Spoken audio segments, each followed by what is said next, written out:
Всем привет! Вы на канале Польза.нет, меня зовут Саня, и здесь только подробные обзоры с целью сэкономить вам средства. И сегодня я расскажу вам о смартфоне под неймингом Vivo iQOO Z9 Turbo Plus. Да, это вот из разряда тех же смартфонов, которые называют Neo 9 Pro Plus Special Edition, может быть еще 5G. Почему под такие названия, я не знаю, но следующий уже будет Neo 10 и Neo 10 Pro на моем канале. Что здесь интересного? Разумеется, оптическая стабилизация. Почему? Потому что, все относительно. Прямые грани, но, к сожалению, сразу скажу, что здесь нет обходной зарядки. Допустим, как в iQOO 13. Это когда у тебя, минуя аккумулятор, смартфон заряжается от кабеля, и ты можешь круглыми сутками играть. Очень плохо, что здесь фронталка 1080p 30 fps. Довольно хорошо, что есть у нас основа 4К 60 fps. Но нет у нас, к сожалению, 8К и цифры по ультраширику, которые являются здесь даже по сенсору затычкой, они не радуют. Но в то же время смартфон легкий, простой, инфракрасный порт есть две симки физические, 144 Гц экрана, плотность пикселей субфлагманская. Супер быстрая зарядка, огромнейший аккумулятор, почти 13 часов в PC-марке по автономности.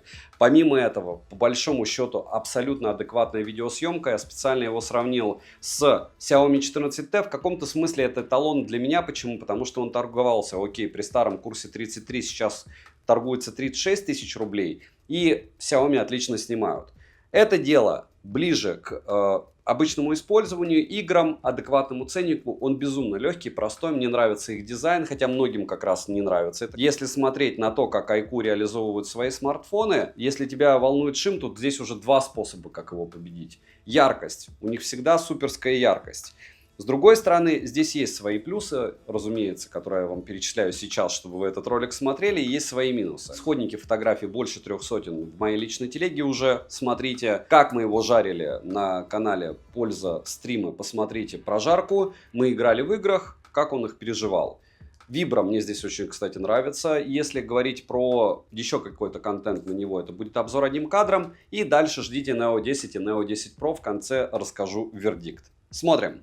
Распаковка. Поставляется данный смартфон в упаковке из плотного картона. На ней есть стандартно название производителя и модели. Упаковка хорошая. В комплекте мы имеем смартфон с защитной пленкой, обыкновенный силиконовый чехол, блок питания с китайской вилкой на 80 Вт, кабель для зарядки с USB-A на Type-C, краткое руководство и ключ для извлечения слота под две сим-карты. Разумеется, карты памяти сюда не запихать. Габариты устройства 163 на 76 на 8 мм и 10,3 мм вместе с блоком камера, вес 196 граммов. Далее, 7 обзоров в неделю выгружаю и ежемесячно разыгрываю по одному смартфону Poco X6 Pro. Для участия в розыгрыше необходимо просто подписаться на этот YouTube канал с колоколом и оставить любой осмысленный комментарий больше 5 слов. И либо в комментарии, либо в описании своего канала указать свое имя в Телеграме. Подписаться на Телеграм-канал скидок, и вы автоматически в розыгрыше. Еще iPhone 16 разыгрываю, я его уже закупил, правда он розовый. Хотите участвовать, на Новый год буду его разыгрывать. Условия в ролике по ссылке в описании. Переходим к смартфону. Приобрести Z9 Turbo Plus можно в белой, черной и серой расцветке. Дизайн данной модели такой же, как и у Z9 Turbo, как много месяцев назад мы это дело обозревали, правда? Тыльная часть выполнена из стекла, а рамка пластиковая. Тактильные материалы ощущаются качественными, собрана модель хорошо, люфту у кнопок практически нет, только у кнопки питания приличный люфт, а у качельки регулировки громкости конкретно в моем девайсе почти нулевой. Ко всему, смартфон имеет защиту от влаги и пыли по стандарту IP64, грани прямые, но тыльная часть имеет закругленные края. В руке смарт лежит удобно, и одной рукой пользоваться смартфоном можно. На корпусе расположили кнопку питания, качели регулировки громкости, разъем USB Type-C OTG версии 2.0, что не удивительно, но печально. ИК-порт, мини-джека, как вы видите, здесь нет, микрофоны и стереодинамики. Динамики громкие, но стерео не полноценная, а полуторка. В настройках вы можете брать перекос. Хотя по динамикам я скажу, что звук не вау. Опять же, когда мы говорим, что улучшаются процессоры, еще что-то там, внутренняя память, экран становится ярче. В динамиках я считаю, что есть определенного рода деградация, потому что даже старые некоторые устройства звучали чуть-чуть лучше. Персонализировать звучание возможности есть, за что плюс. Вибромотор линейный по оси X, настраиваемый и тактильно приятный. 4D вибрация поддерживается, но она доступна только для игр, которые оптимизированы под нее. Кстати, две из них я использую, и этому я несказанно рад. Летим дальше. Смартфон оснащен таким же AMOLED LTPS CSO OTC8 дисплеем на 6,78 дюйма, что и модель Z9 Turbo. Напоминаю, что здесь нет LTPO. Это довольно простенький экран, опять же, среди конкурентов. Почему? Потому что разрешение экрана 2800 на 1260 пикселей, частота обновления экрана 144 Гц, которую вы даже не увидите в системе. То есть в системе вам показывает 120 Гц. Соотношение сторон 20 к 9, возможно, где-то что-то как-то допилит, но на данный момент 144 Гц конкретно в этой модели, это просто в китайских приложениях что-то где-то должно быть и все. Плотность пикселей 453 ppi, по моим замерам экран выдает на 100% яркости 1100 люксов, пики 1300, иногда 1400. Частота дискретизации касания 2000 Гц, тест на частоту дискретизации касания выдал средний результат, при этом сенсорный отклик по мне довольно хороший и даже великолепный в повседневном использовании. В играх я расскажу в конце. Плюс мультитач на борту на 10 касаний откликается он быстро. Регулировка шима 3840 Гц. И здесь очень интересная химия. Если вы полазите в настройках в разработчике, есть изменение шима током и обычным десидимингом. Вот с этим надо химичить, плюс-минус они одинаковые, да, они действуют, но опять же, почему они запихали шим затемнения в настройки разработчика, я не понимаю. Подробнее о шиме можете посмотреть на пользу стрима. Стрим я делал на этот смартфон и показал как и что. Выше 30% в принципе он не поднимается, если вы там совсем в ноль поставите яркость, он будет 60%. Полноценный Always On Display, разумеется, в наличии, но опять же, все эти оповещалки и все остальное, так же как AOT, настраиваются на подобных устройствах непросто. И китайщина все равно будет выползать, об этом я в конце скажу. В принципе, ПО плюс-минус одинаково, если у вас были айкушки, скорее всего, вы в этом случае смотрите этот обзор, вы разберетесь. Разблокировать экран можно при помощи сканера отпечатков пальцев, внедренного в экран функции распознавания лиц и стандартными способами разблокировки. Сканер отпечатков пальцев работает шустро, но, к сожалению, не всегда идеально, мягко сказано. То есть, допустим, здесь он мало того, что низко расположен, так он еще у меня подглючивал прям конкретно. Зарегистрировать один и тот же отпечаток пальца нельзя, и это хорошо. Функция распознавания лиц срабатывает хорошо даже под углом, внести биометрические данные можно двух лиц. Летим дальше. Процессор установлен MediaTek Dimensity 9320+, с техпроцессом 4 нанометра с 8 ядрами, максимальная частота у него 3,4 ГГц, и в каком-то смысле производители уже уперлись в потолок, осталось совсем чуть-чуть. Напоминаю, что у Z9 Turbo стоит процессор от Qualcomm, графический Mali G720 Immortalis MP12, также установлен чип Vivo eSports Q1, оперативная память LPDDR5X на 12 и 16 ГБ, внутренняя память UFS 4.0 на выбор 256 или 512 ГБ. Интерфейс Origin OS 4 на базе Android 14 версии, русский язык в стоке есть, шрифт можно менять, а работа оповещения настраивается в целом все стандартно для китайской версии, но, повторяюсь, не все просто, но при любом раскладе какие-то вещи вас, возможно, будут бесить, если вы любите под себя настраивать смартфон, и китайщина все равно будет где-то довыползать. По связи имеется поддержка Wi-Fi 7 серии, поддержка 5G сетей с технологией Dual, 4G сетей и ниже. Поддержки eSIM нет, ко всему для 4G есть только третий бенд, 7 и 20 нет. Проблем с датчиком приближения у меня было много. И скажу прямо, по мне здесь не физический датчик, как указывается во всех сайтах, по моим тестам он виртуальный. Возможно, у меня просто смарт глючит, я это допускаю. Но, что есть, то есть, я вам об этом рассказываю. Запись разговора, разумеется, на борту без уведомления о начале записи собеседника. Bluetooth версии 5.4, аудиокодеков достаточно. На экране вы видите список поддерживаемых аудиокодеков. NFC смартфон поддерживает, и на данный момент можно спокойно установить MirPay. GPS двухдиапазонный, тест показывает точность до 1 метра, при этом работает GPS довольно быстро и шустро, что удивительно. Емкость аккумулятора 6400 мАч, в PC-марке смартфон выдает довольно приличные 12 часов 48 минут на секундочку. В Work Performance 14 тысяч баллов. Как вы уже поняли, смарт поддерживает быструю зарядку до 80 Вт, а вот беспроводной зарядки нет, как и нет беспроводной реверсивной. В среднем заряжается от 0 до сотки у меня за 45 минут, хотя где-то пишется, что 50, у кого-то еще быстрее, то есть тут небольшой рандом. За 1 час просмотра видео на YouTube уходит 3-4% заряда, за ночь уходит 1-2%, если подключите интернет, если отрубите все и поставите его во Fly Mode, он у меня не разряжался вообще. Сколько он теряет в играх и всем остальном,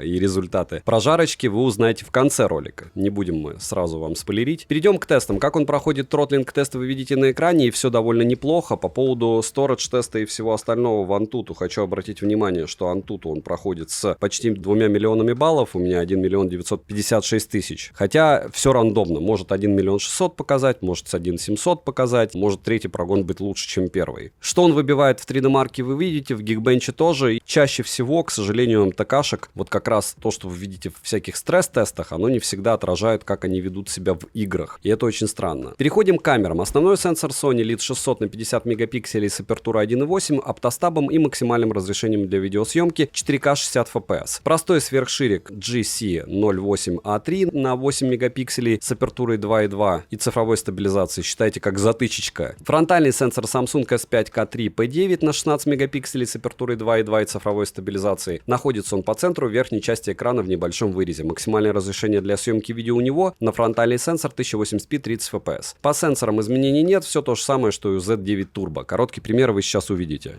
И 4К 60 FPS, две основы. Давайте чуть-чуть в движении. Очень похожи по ценнику смартфоны, поэтому целесообразно их сравнивать. Хотя, опять же, 14T чуть дороже, на процентов 20, обычно иногда даже на 25, но это Global. И давайте посмотрим, что у нас там с иксами. Это X10 максимум, X6 максимум. И если X6 сравнивать, то вот так все будет. И 4К 30 FPS против 1080p 30 FPS. Динамический диапазон, конечно, у обоих смартфонов желает лучшего. Цвета наверное, ближе однозначно на Xiaomi. И то, что делает iQOO в своих 1080p, это, конечно, вау. Так, вот так 4К 60 FPS в лифте, да, так я и еду продавать смартфоны такими пакетами, когда их много. И вот так примерно вы сможете себя снимать на этот смарт, насколько эффектно и эффективно на эти два смартфона на основе. Очков примера тоже будут, но это 4К 30 FPS против 1080p 30 FPS в лифте.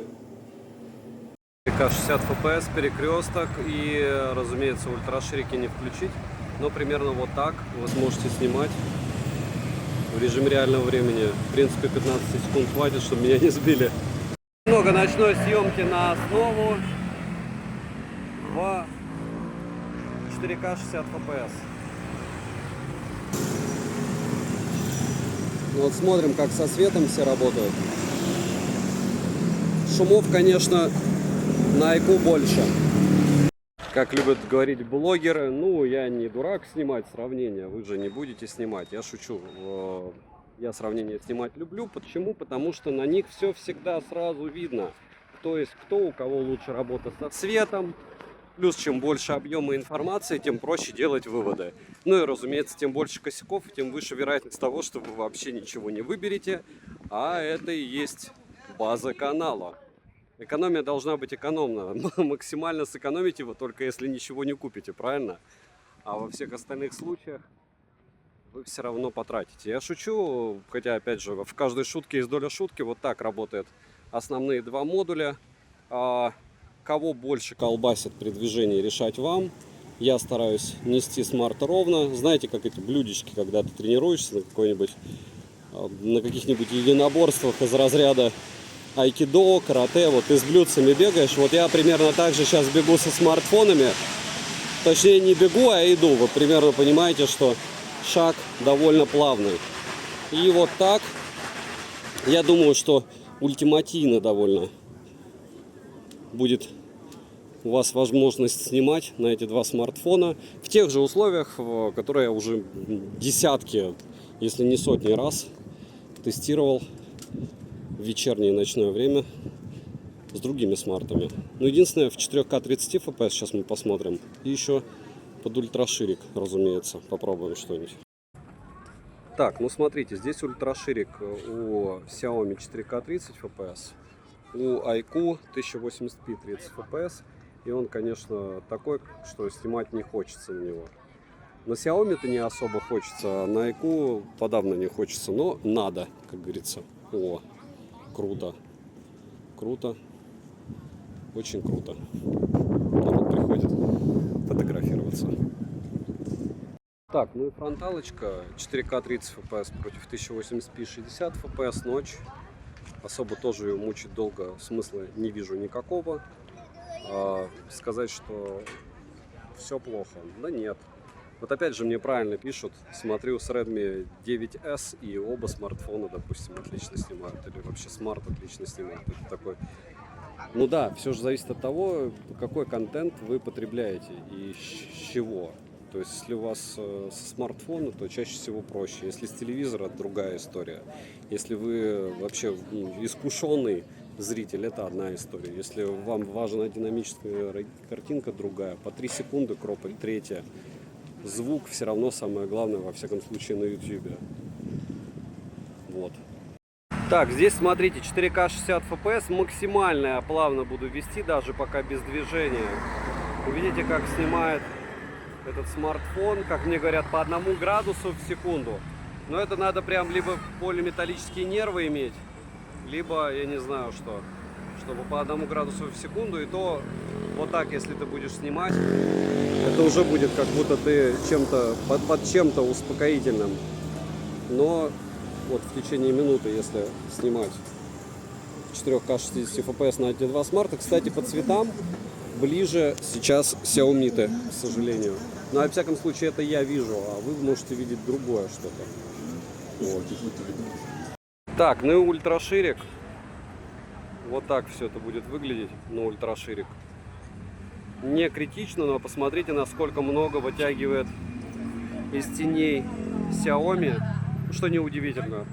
4К 30 FPS. И сколько вытягивает, опять же, ага, iQOO. Но вот здесь зато, я даже не знаю, как правильно. Что это, кстати, здесь проигрывается. Надеюсь, меня за это не забанят хоть. 4К 30 FPS против 1080p 30 FPS. И вот так вы сможете снимать себя на фронталку. Адекватно. Или нет. Решать вам. Но опять же, локация та же годами. Уже технически годами. Вот он, динамический диапазон на коне. Без коня. Еще немного сравнений. 4К 60 FPS. В магазине. Ничего запрещенного нет. Нету. Лайки, лимонадики, орешки.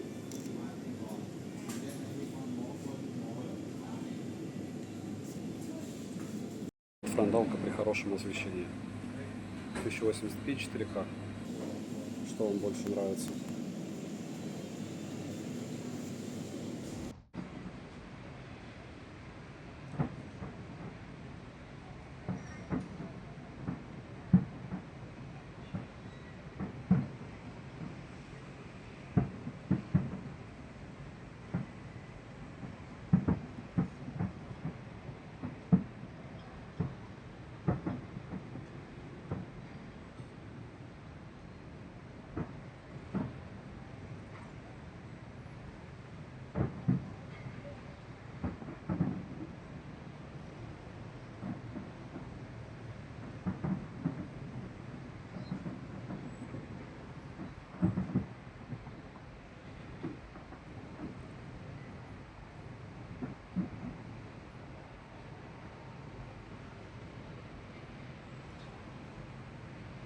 Ну что, 4К 60 FPS, как говорится, отличный повод промыть кофемашину. Здесь сейчас у меня идет дополнительное освещение от, да, не очень хорошо промыл, ну ладно, от лампы получается, но опять же X2, X1, 4К 60 FPS, с 2 рук с упором. Вот так вы сможете снимать, как вы делаете кофе. Эспрессо. И результат вот такой. Ничего, съемка, но надо смотреть на компе. Так, ну что, классический основной модуль 4К 60 FPS, съемка с одной руки. Съезжаю с горки. Почему много ночных видео, почему мало дневных? Потому что днем все снимают хорошо, ночью не все снимают хорошо. Вот. Оценивайте стабилизацию. Еду на байке. Разумеется, ехать на байке можно только, когда у вас 2 руки заняты рулем. Помимо 2 рук на руле, вам еще необходимо, разумеется, не смотреть смартфон. Разумеется, вообще не снимать. И без признаков и остаточных тоже любых видов опьянений. Так что, ну и вам должно быть хорошо. Больными тоже кататься не надо. Вот так вы сможете снимать на основу. Вот так сможете в 1080p снимать на ультраширик, но это дичь, конечно. Лучше так не делать. Напоминаю, что, допустим, когда я смотрю другие сравнения фотографий, мне многие ставят в укор, что я не особо досконально смотрю, но это чаще всего, знаете, кто ставит? Кому надо продать. Почему? Потому что я призываю, скачивайте исходники. Если вы в ролике видите фотографии, вот как раз их и спрашиваете. Почему? Потому что вы увидите как раз то, о чем мне говорит блогер в 99% случаев. Если одна задача продать, это одна история, если задача рассказать, это другая. Если вам интересен смартфон из-за возможности фотографий, вам по-любому нужно смотреть самому. Если вы это не делаете, значит вам наплевать. Вот, если хочешь что-то сделать, сделай это сам. Единственное, что мы можем вам дать, это какую-то пищу для ума. Смотрите, здесь 14Т точнее, здесь у нас iQOO. Ночная съемка, широкоугольный модуль. Я считаю, что iQOO здесь выигрывает во всем практически. Опять же, это мое субъективное мнение, даже в работе со светом. Разумеется, я все протирал несколько раз. Здесь на Xiaomi фотография оказалась неудачной. Но это самая удачная из тех, что у меня есть. Я не знаю, почему не отработал стаб. Потому что я фотографировал сначала одним, потом другим смартфоном довольно быстро. Но вот так. А следующая фотка тоже на основной модуль. Смотрим. Вот это у нас 14Т. Это турбо. Здесь я бы все-таки предпочтение отдал бы... Наверное, 14Т, потому что оно не красит. И губы у меня не были накрашены. Видите, как элементарно какие-то вещи ты смотришь, на них все становится ясно. Плюс, я думаю, все знают, какой красный у OnePlus, у коробки. И здесь ближе намного красный у 14Т. По большому счету, все, что надо знать. То есть iQOO рисует, iQOO заменяет цвета. Дальше. Магазин примерно то же самое. Тоже основные модули 23 мм и основной модуль, по-моему, 26 мм. Да. Насколько хорошо они снимают, это в 99% случаев вы будете как раз это использовать. И ни там ценники я не вижу. Более-менее я вижу ценники, наверное, на iQOO. Ой, да, на iQOO чуть-чуть. Но на Xiaomi 14T ценников вообще не видно. Нет, это не высокое разрешение, нет, это не RAW формат, но можно было бы делать в нем. Это просто очередное напоминание о том, что вы, может быть, будете делать фотографии, от которых будете ожидать, да, на iQOO лучше детализация. Лучшую детализацию, и если не будете фотографировать в высоком разрешении, либо в профессиональном режиме, в RAW формате, у вас может быть проблема. А так, в целом, от фотографии, что от одной, от другой, впечатление хорошее, но вот здесь мне не нравится, что он делал с углами, и как он сработал с тенью. Это 14Т. А iQOO мне больше понравился. Минус — это старый Type-C-шник, не хватает бендов, довольно приличный ценник, непонятно, что с датчиком приближения, лично у меня проблема, ну и море конкурентов от тех же iQOO. Как мне написали, а ты не сравнивай с 14T, ты сравнивай с каким-нибудь смартфоном из разряда по видео iQOO Neo 9 Pro Plus, допустим. У iQOO-шек очень много смартфонов, где-то нет каких-то бендов, где-то еще чего-то. ПО плюс-минус одинаковые, и у всех есть свои плюсы и минусы. И сказать, что один из них лучше, другой хуже, я не могу. По камерам вот вы сейчас в принципе видели. Цену можете посмотреть по ссылке в описании к видео. Не забудьте подписаться на телеграм-канал скидок взаимопомощи и мой личный телеграм-канал по ссылкам в описании. Этим вы очень сильно поможете проекту. Ну и перед резюмирую я бы хотел вам отметить такой момент. Смотрите, я уже прожарил это устройство на канале для стримов. Можете посмотреть. 26% он в Genshin поедает, примерно 24% в PUBG New State. В PUBG New State уже через 30 минут он начал подлагивать, почти сразу сбросил яркость до 600 люксов. Но с другой стороны, в Genshin Impact он повел себя намного лучше, чем тот же великолепный смартфон Realme GT7 Pro, который сбросил яркость вообще лютейшим образом и люто лагал. Он лагал чуть-чуть и яркость сбросил только до 600 люксов, 550 люксов, скажем так. И, в принципе, это адекватно. Топить я его не стал, потому что S9 Pro Plus у меня утонул, потом я его кое-как реанимировал, и так как этот смартфон очень сильно похож на него, и это не какой-нибудь iQOO 13, я не вижу смысла. То есть бендов нет, датчик приближения виртуальный, кстати, на стриме специально показывал, каким образом он не работает как физически. Может быть, у кого-то он там физически внутри. В целом, передрезюмирую все. Не забываем прожать лайк. И резюмировать я бы хотел довольно просто. Откидывая все результаты тестов, экраны или еще что-то, у меня Часто спрашивают, почему я не сравниваю iQOO с iQOO. Ну, потому что ты, получается, разгоняешь бренд тот же самый. В январе выйдут новые покафоны, а сейчас у нас декабрь. У iQOOшек есть 9 Pro Plus, вот эти вот, Neo 10, еще что-то, плюс-минус те же деньги.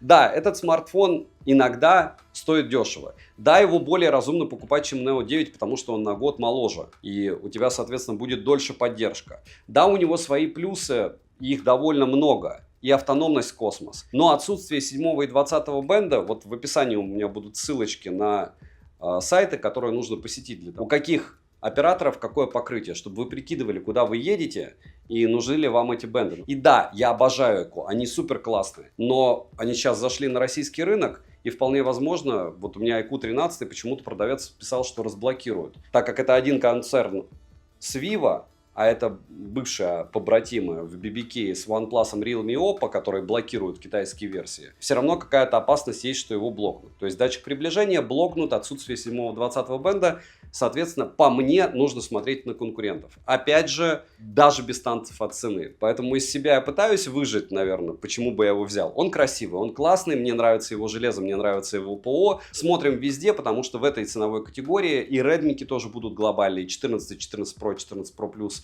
Я тестировал уже в китайских версиях, значит в Global они скоро придут. Девайсу от меня однозначное да, если вы его прям ультра дешево приобрели. Во всех остальных случаях все эти результаты моих тестов, нравятся вам фотки или видео, еще что-то, неразумно его брать. Опять же, мое мнение. Подписывайтесь на канал с колоколом, пишите, подходит ли вам такой подход, как мне пишут, я смотрю тебя 2 года, там 3 года, кто-то 5 лет, спасибо, ничего не купил. Вот сэкономил, это то же самое, что не потратил. Если вы ничего не купили, это хорошо. Добра и удачи вам, дорогие друзья.